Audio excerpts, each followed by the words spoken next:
What is up, everyone? It's Denise Salcedo right now. I am at Comic-Con Revolution, and none other than with me here right now is Mickie James. See my banner? Yes. Hi. Mickie, it's so nice to see you each and every single time. I was going to say, you already know this, but you're one of my favorite people to see each and every single time. So I was so happy when I saw you out here. But with that being said, you know, you're doing your meet and greets. Your line was so long. What would you say is like the #1 thing that fans always bring up to you at these events? Oh, man. You know, it varies. Obviously, I think most people bring up the iconic storyline with Trish. I think because it resonated and they're like, oh, you made my childhood, and it means so much to us to have, you know, I think to all of us that are here, but like when someone comes up to you and says something like that. But a lot of people bring that up. A lot of people bring up the Rumble coming back as hardcore country with the Rumble. A lot of people bring that up. Yeah, I don't know, it's so weird because, you know, you get people from all, and I'm like, even like when there's younger kids, and I'm like, how have you seen my stuff? Like, right? But because wrestling is so accessible and you can just get it, you can go back on YouTube and you can go and see all of these things. I think you still get fans of all ages, you know? Yeah. So awesome, Mickie. Like hearing you talk about that. And I'm so glad that you mentioned the Royal Rumble stuff, because I did want to touch on that for a bit, because as we know, we're seeing a collaboration now with WWE and TNA.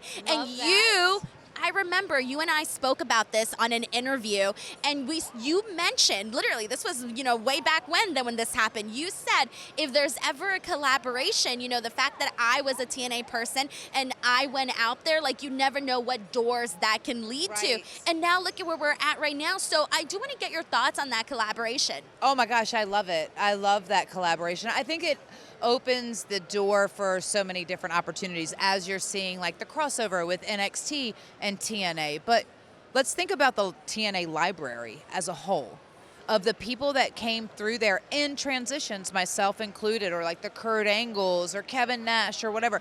There's this whole library. AJ Styles, pretty much the greatest hits of AJ Styles' whole career, in my opinion. I mean, I love everything, obviously, but there's things that he did there that were unbelievable. That is where the Phenomenal One came from, right? Like that moniker, because it was just insane. You just wouldn't see that. All of that is in that TNA library. So not only can you think about more of like the documentaries and be able to follow these superstars that we're seeing on TV now, and WWE, and go back and see these amazing gems of matches that they had 10, 20, we're not going to date ourselves and say 20 years ago. It's okay, AJ. But you know what I mean? These time, like, of people like that, it's crazy. My career included, or like Kurt Angle, because there's these always, when we watch these documentaries, there's these little chunks that are missing sometimes because the world keeps moving, right? But there's some amazing stuff. Booker's stuff, you know, you think about all of that stuff. So it's amazing in that, but also now, when you see the idea of a Joe Hendry showing up at WrestleMania, like, who would have ever thought that that would have been possible? Never.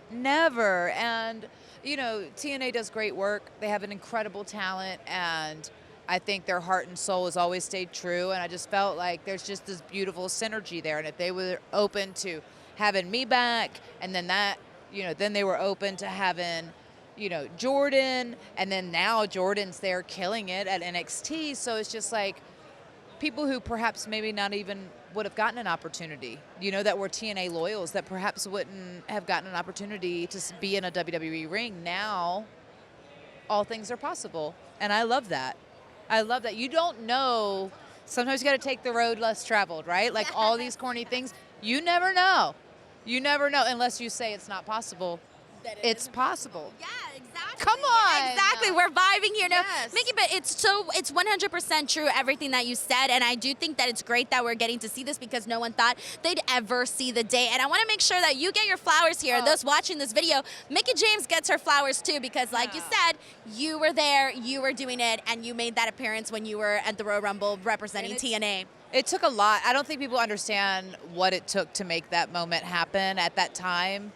Not just behind the scenes and like the deal or whatever of like to still come out to my music that I wrote, right? Like to come out with the championship, to have them acknowledge Impact World, Knockouts World Champion, like all these little things. Like it took a lot to make that happen, and I was just so grateful that it actually happened when we got to the moment. I was so stressed out that whole day.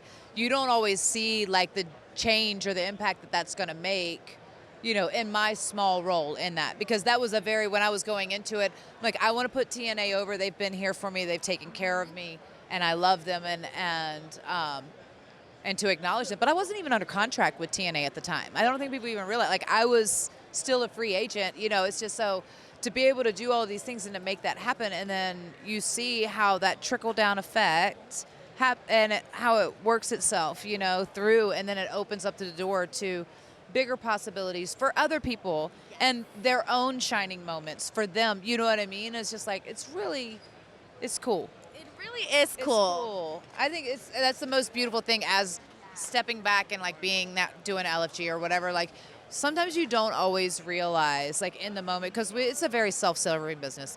You don't always realize the difference of a decision or a moment, or like you standing on your little 1 point is going to make until it actually benefits someone else. Well, you mentioned LFG, and I do want to ask you about that, because you've been able to provide your insight and help these young wrestlers that are aspiring to, be at the same level as you guys, as these legends, as yourself. Yeah. And what was your experience like doing LFG, and how do you like it? It was so fun. It was so much fun. It was a lot. I think where I went wrong and where I will always go wrong is that I lead with my heart. And I fell in love with my kids. I'm going to be fans of theirs for life now. I want to see them win. I want to see all those guys win. Like it was a wonderful crew. I got even closer, I think, to Booker T. He made me laugh every single day, Bubba, Taker. I got to know Undertaker in a different light that I'd only seen him as the judge and the jury of the locker room, you know what I mean? Yes. But to then get to know him and feel as an equal, like that was pretty special, with all these guys. They were all Hall of Famers. I was the only one that wasn't a Hall of Famer, and I was the first female coach, so there was a lot of just testing myself, even feeling like was I worthy to be here coaching with these guys. And here Booker and Bubba both have schools that they've produced a lot of talent that's on TV right now. I don't have a school. I've done a few seminars, the master class. I've done that, But yeah, it was so much fun. It was a lot of fun. I think to be the first ever, and to have the success to know that it's gotten picked up for not just another season, but for 3 years. So 6 seasons, hopefully. Yeah, that's a big damn deal. So loved it, and you're welcome. Oh my God. I was going to say, I feel like, when you were announced as one of the judges there, I thought, well, who better than Mickie James? Because you not only just wrestling-wise, but also character-wise. I've always thought that you were one of the people that just really understood, really, really understood the assignment. And that's part of why so many people bring up, for example, your storyline with Trish. Yeah. Why? Because of the way that you were crazy psycho Mickie, and everyone bought it. Everybody. And I thank you. Yeah. I always think, maybe because that's the wrestling I fell in love with. I've always been a character. I'm an artist, and I love to paint. I love to do music. I always think of things in these. My husband makes fun of me, right? Because I always see the big picture, and it's gonna be grandiose and whatever, right? He's like, yeah, but how do we get there, right?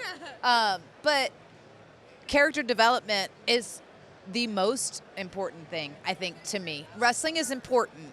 But even some of your favorites of all time were not the best wrestlers, but they were entertaining. This is sports entertainment, right? And I go serious wrestling, there's 1 or 2 characters that will super, super get over. And you obviously want to be the best at your craft that you can be, and wrestling is so important. But you have to think, if you want to be a superstar, you have to be different, and you have to be dynamic. And what is it about you that's not only going to set yourself apart from every single body?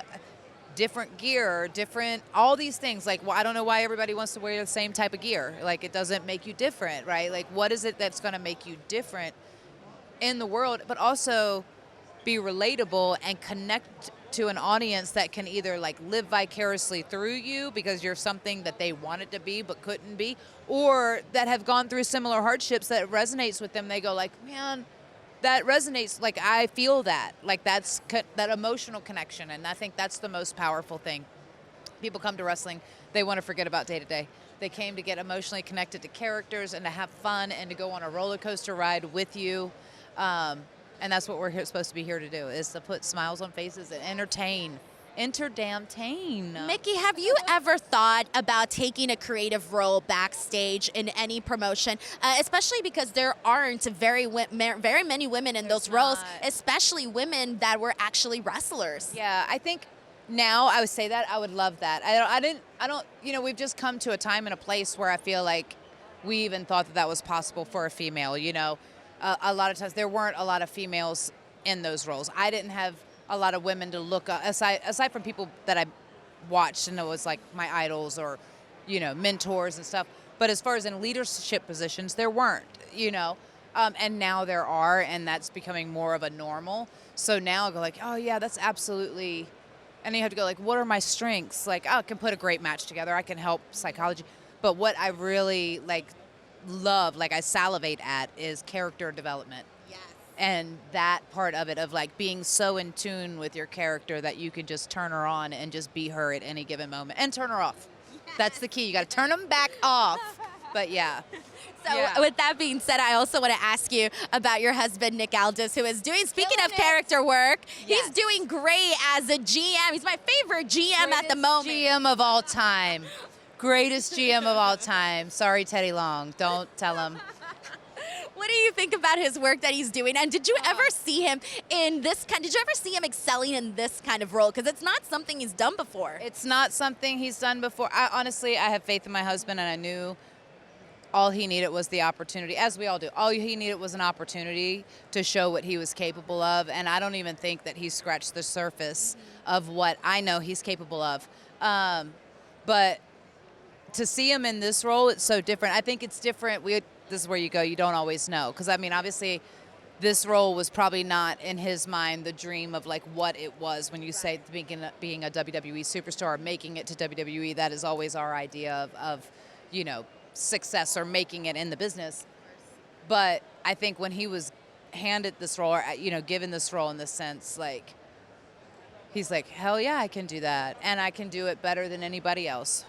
And you know what I mean? You kind of have to have that mentality. But I'm going to do it to the best of my ability. And I think that, you know, his just delivery, and he's got such presence, and he's so good. And the even amazing thing is like, if there is an ever opportunity to whip somebody's ass, he can rip that suit off, look damn good, if mama does say so, and whip all the ass. So, you know, it's like even the teasing, and like people are kind of get excited about the idea of that moment, you know, if it ever happens. But you know he's going to deliver in that aspect, but it's just so fun to watch, and I'm so proud of him, you know. Yeah. He's worked so long to be there, and he's finally got an opportunity to go there, and I knew he would kill it when he got it, and he's been doing that, and we're proud. We're very proud. That's so cool, man. I've been loving to see him there, too, as well. All right, so my last question for you, Mickie, is you have so many different projects. Every time I talk to you, you're doing something different. Yeah. What are you working on right now, and what are things that you're, like, excited for, that you're looking forward to in the future? Wow. I think I was working on maybe putting together another Mickie James masterclass. So I thought about that, and I'm always, you know, thinking about women's wrestling and that whole thing, obviously. But I've been trying to break my filly. So she turned 3 last year, and I wanted to do it last year, and she just turned 4. You know, I have horses. I have 3, and I found this horse, and she traces back to my grandma's farm. And so she's, like, related to the 2 that I have. And so I didn't have time to break her last year, so my intention is to break her this year, now, over the summer, and hopefully show her. That's a special heart project for me. Yeah, and just being a badass mom, and, you know, open to all kinds of things. I don't know. I'm trying to, working on my music always, yeah. I love that, Mickie. Well, I gotta tell you, I'm always a fan. You know, I'm always a fan. I'm always checking out what you're doing. Yay! Yeah. Well, as always. Thank you so much, Mickie, for taking the Thank time to you. chat with me. I'm going to let you go now because you're starting to form a line. We got people waiting for you. Want to meet Mickie got James? fans. We got fans over here. Yes. So we're going to catch you guys on the next one. Thank you guys so much. See you later. Bye everyone.